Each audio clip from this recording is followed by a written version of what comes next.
کامیار عزیز آقای فرزند هزاره جناب جان لالا، ما یک یادآوری بکنیم اگر زیر لایو نبودین، ما موضوعی ما کدام بحثی چیز نداریم که خدای نکرده بحث مذهبی و یا کدام بحث های دیگر را نداریم. امی موضوع گفتگوی امروز ما بازگشت ترامپ به قدرت و نتایج آن بر اوضاع جهان و افغانستان و بررسی متوجه هستم بله. امی لطفا اگر میتونین تصویر بدین، اگرم تصویر نمیتونین بدین شرایط مساعد نیست یک بک‌گراند بذارین.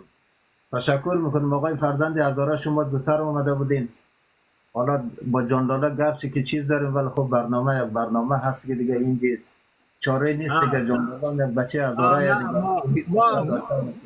من با روی موضوع صحبت میکنم. سلام عرض میکنم.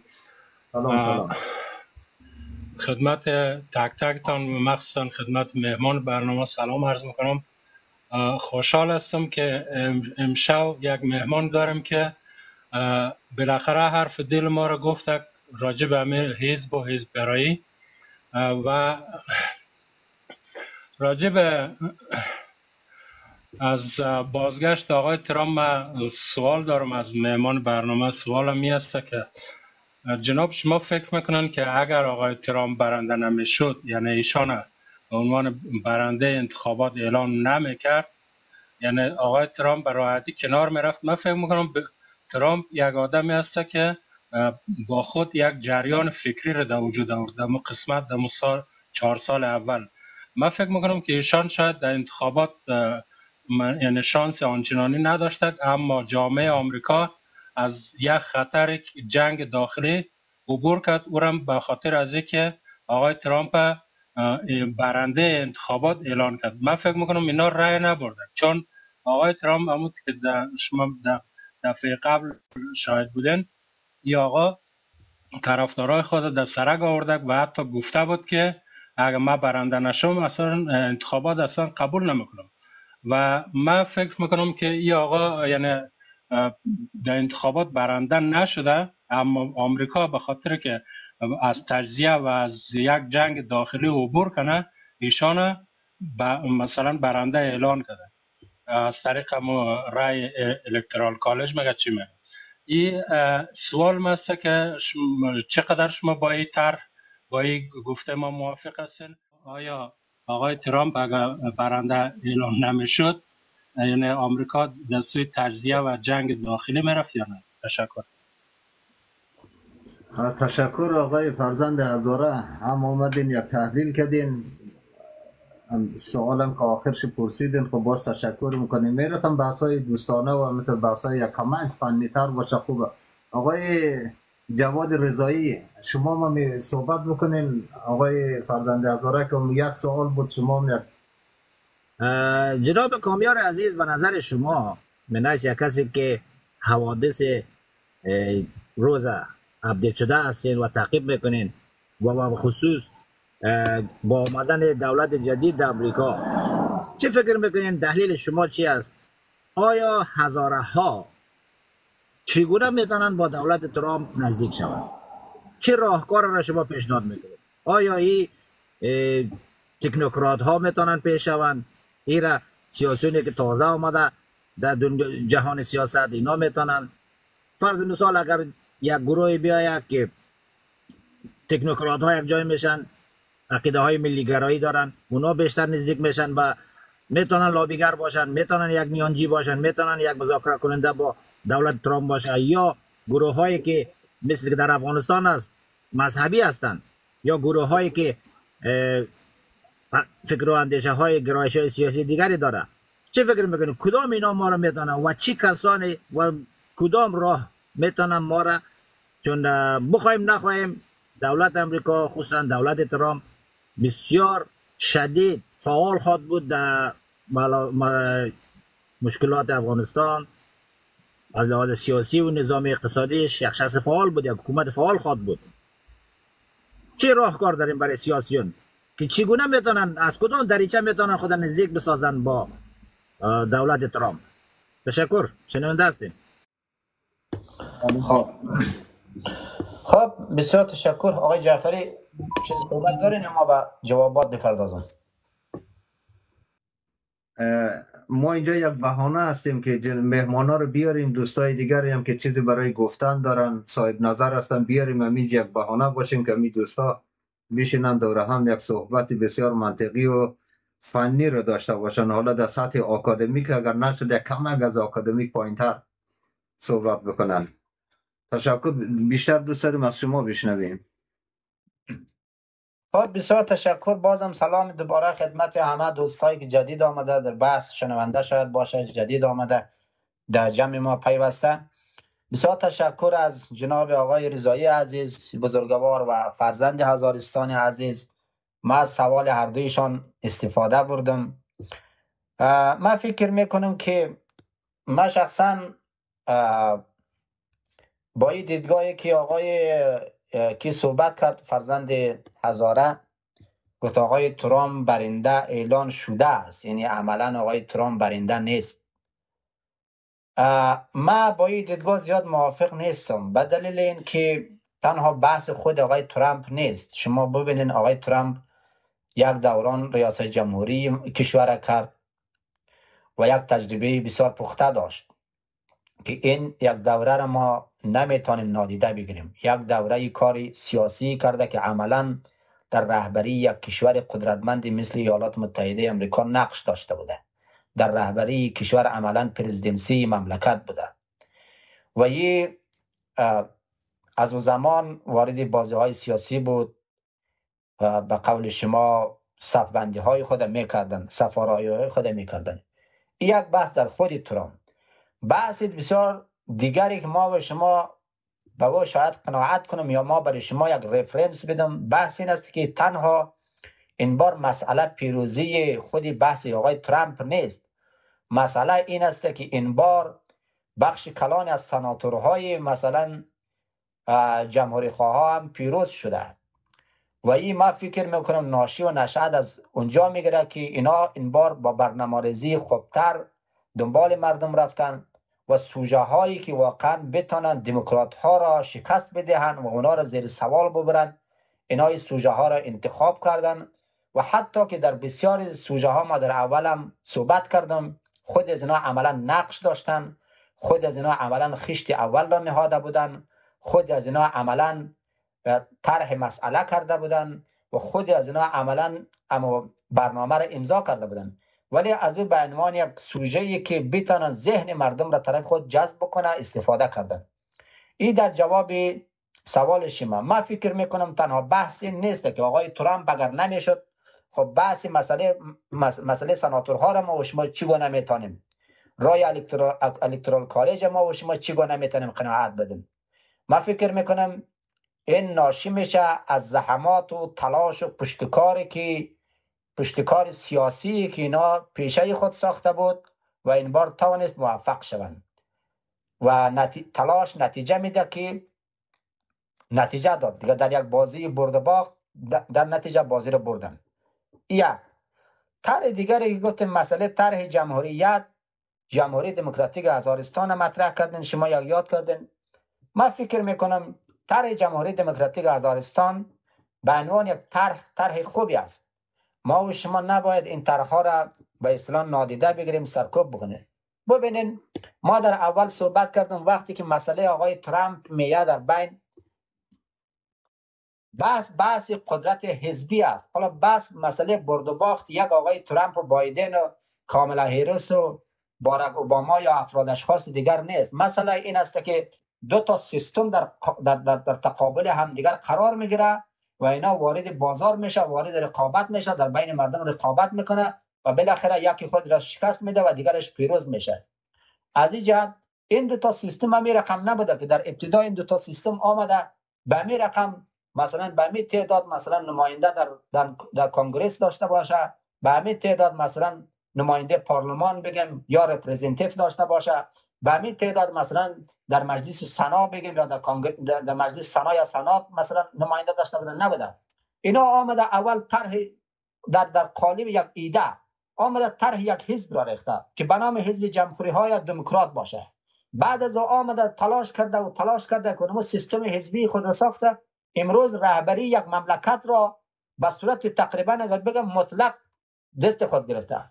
و وقتی که رهبری یک مملکتی مثل ایالات متحده میاد در دست یک حزب سیاسی مثل جمهوری خواهان قرار میگیره، این بسیار دست و بال از اینا را باز میکنه که در مسائل منطقوی، در مسائل بین المللی، در مسائل قطبنده های نظام های فراملی یا فراکشوری اینا دست باز داشته باشد.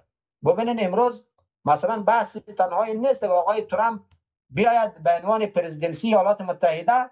این آقای ترامپ وقتی که به عنوان پرزیدنسی یا رئیس جمهور ایالات متحده میآید در این موقع قرار میگیره، این فردا ایده داره، این فردا تفکر سیاسی داره، این فعلا تفکر سیاسی داره، این بازم تفکر به اصطلاح قدرتمند شدن بیشتر ایالات متحده و بر قدرتمند شدن ایالات متحده را داره و این نیاز به توجیه و تصمیم بسیار از پیشنهاداتی داره که اون پیشنهادات هم شالوده فکری حزب سیاسی جمهوری خواهان است.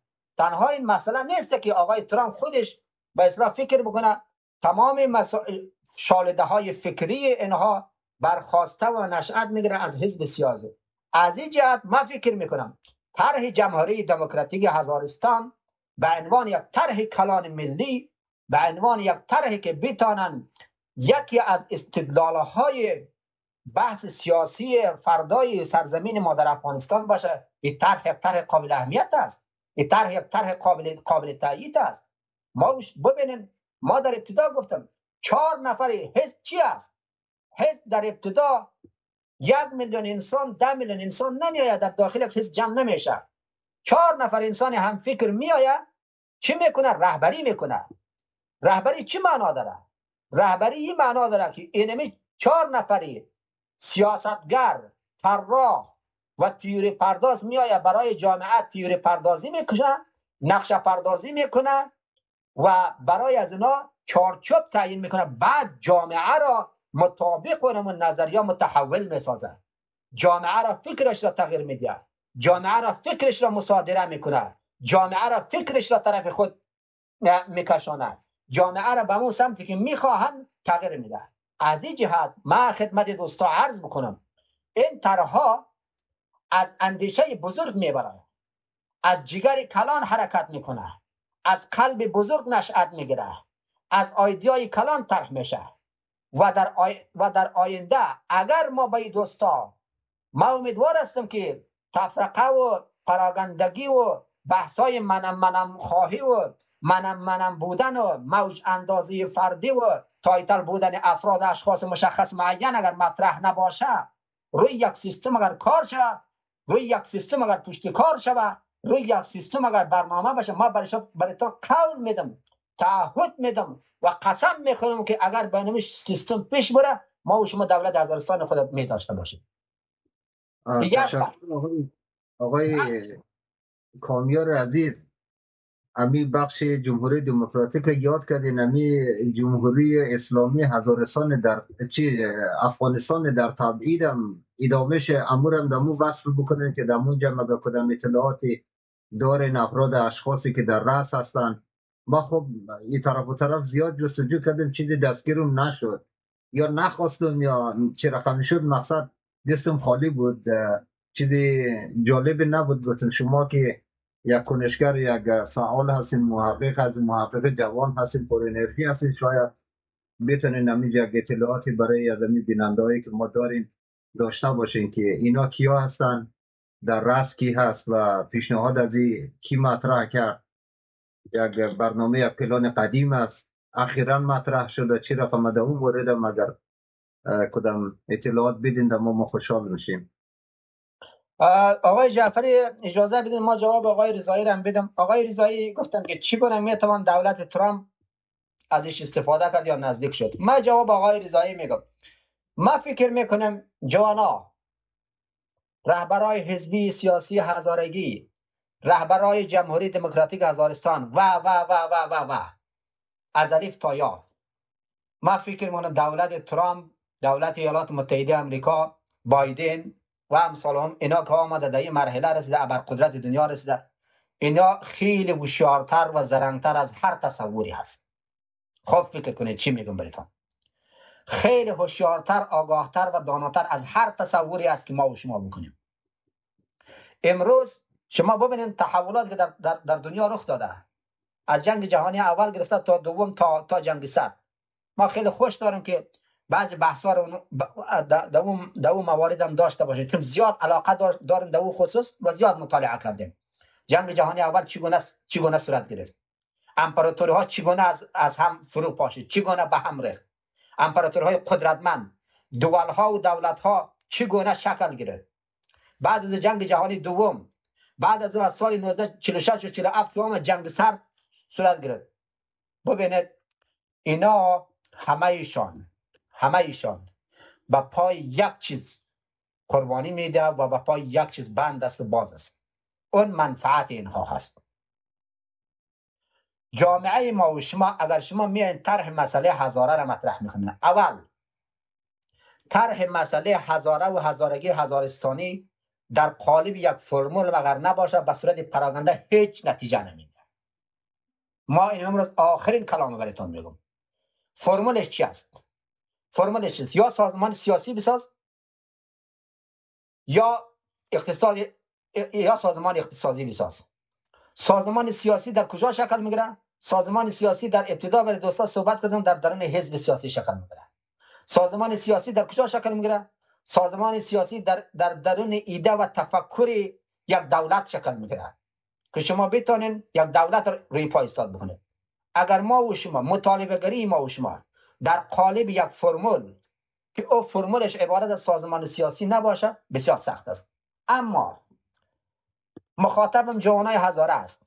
جوانای هزاره امروز به عنوان دایاسپورای هزاره خوب گوش بگیرین. به عنوان دایاسپورای هزاره که جدید آمدین، یک مقدار با امور رشته بافته افغانستان که در اونجا سر ما و شما گذشته و با چشم سر خود دیدیم و با استخوان خود لمس کردیم و با قلب خود احساس کردیم. مسئولیت بسیار سنگینی متوجه ما و شما است. کاری را که ما و شما میکنیم، ما و شما بسیار نازک هستیم، به خاطر تجربه سیاسی کم داریم، به خاطری که در زدبندهای سیاسی کم بودیم. کاری که ما و شما میکنیم امروز، بیایم عمر خود تنها در مسائل اجاره شدن در داخل یک فاکتوری یا کارگاه یا کارخانه سپری نکنیم، بیایم وارد حزب سیاسی شدیم. این فرمولی هست که جوانان هزاره بیاین در احزاب سیاسی بیرون از کشور و کشورهای میزبان که فعلا در خارج است وارد حزب سیاسی شوند. ما امیدوار هستم که آقای جواد رضایی و آقای مثلا فرزند هزاره و آقای جعفری و آقای نکپی و امثالهم تلاش بکنین در کنار این که ما و شما یک زندگی سعادتمند و آبرومند را در این کشور برای خود تأمین کردیم، آمدیم مهاجر شدیم از مجبوری، بیایم وارد بحث‌های سیاسی شیم. بحث‌های سیاسی این است که وارد حزب سیاسی شیم. وقتی که در داخل یک سیستم بودیم، او وقت میتونیم نظریه بدیم، او وقت میتونیم تئوری بدیم، او وقت میتونیم دیدگاه خود شریک بکنیم که برخورد اینمی حزب سیاسی در مناسبات افغانستان به این شکل اگر صورت بگیره خوب است و به این شکل ظالمانه تر است.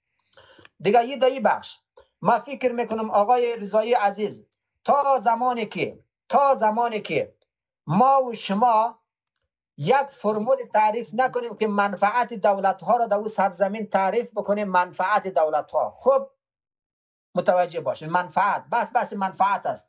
امروز در دنیا منفعت اگر نباشه، از انسان گرفته تا افراد اشخاص سیاسی تا دولت ها هیچگاه سرمایه گذاری نمیکنه. امروز شما باور کنید بنابر بعض قول میگه 85 میلیارد دلار 85 میلیارد دلار تسلیحات گرم آمریکایی و اروپایی و ناتو در افغانستان مانده. گرچه را بعداً وزارت دفاع اعلام کردن که نه، این غلو هست، این موج سواری جناب پرزیدنت ترامپ است که میخواهد دولت بایدن را، کابینه بایدن را و سیاست بایدن را تحت پرسش ببره. و وزارت دفاع اعلام کردن، پنتاگون ایالات متحده امریکا اعلام کردن که نه، یه 85,000 دلار نیست، بسیار تعدادی کم است که 10% از 85% هم پایین میآید. اما امروز چرا اگر امی مثلا 85 نه 8 میلیارد دلار در افغانستان بجا گذاشته باشه، به خاطر چی؟ به خاطری که اونجا یک نیرویی را برای منفعت خود اجیر کرده و گذاشته و اینمی تسلیحات هم در اختیارش قرار داده تا زمانی که بتونه منفعت امریکا را تامین کنه. این یک بحث دیگر من خدمت سوال آقای جعفری عزیز کوتاه عرض کنم.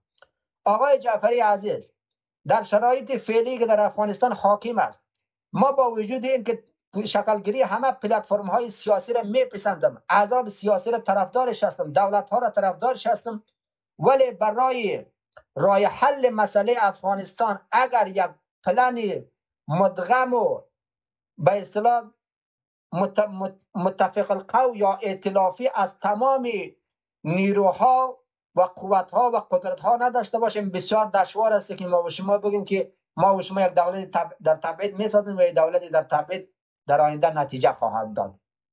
امروز قدرت‌های مختلف و متنوع شکل گرفته، ما باید به سوی یک راهکار کلان حرکت بکنیم و برای دولت‌ها طرح بدیم و پلان بدیم که ما خوب گوش بگیریم.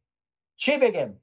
بگیم ما منفعت تو رو در افغانستان تأمین میکنیم، ما منفعت تو رو در افغانستان تأمین میکنیم، ما را سپورت میکنه. در غیر اون صورت هر کسی که میگه نه برای رضای خدا، برای حقوق بشر، برای آزادی انسان، برای حق حقوق و برای خون کودک و یتیم و زن افغانستانی قصد اونجا کار بکنه، والله بالله من باور ندارم کار کنه. بحث منفعت است. شما ببینید، ما یک نمونه از جنگ جهانی اول یاد کردم. جنگ جهانی اول دوم 70 میلیون انسان به زمین انداخت. 70 میلیون انسان، 70 میلیون انسان کشته شد. چرا 70 میلیون انسان کشته شد؟ در آخر آمد قدرت های خود امپراتور غرب و امپراتور دنیا معرفی میکرد فرو پاشید و بعد از قدرت های دیگر آمد استاد شد و با پای این فروپاشی و قدرتمند شدن دو تا بلوک که یکی شوروی بود و دیگرش ناتو بود یا غرب بود یا امریکا، 70 میلیون انسان کشته شد. چرا یک کسی صدا نزد که خون 70 میلیون انسان چرا به زمین بریزه؟ به خاطر بحث منفعت بود. حالا هم بحث من این است، در دنیای سیاست بحث منفعت است جناب آقای جعفری. تا ما نتونیم منفعت قدرت ها را تأمین بکنیم، تا ما نتونیم سیاست کردن را یاد بگیریم، تا ما نتونیم از تریبون سیاست با دنیا بحث کنیم، بسیار محال است که ما با ساختن دولت های در تبعید به نتیجه برسیم. سلامت باشیم.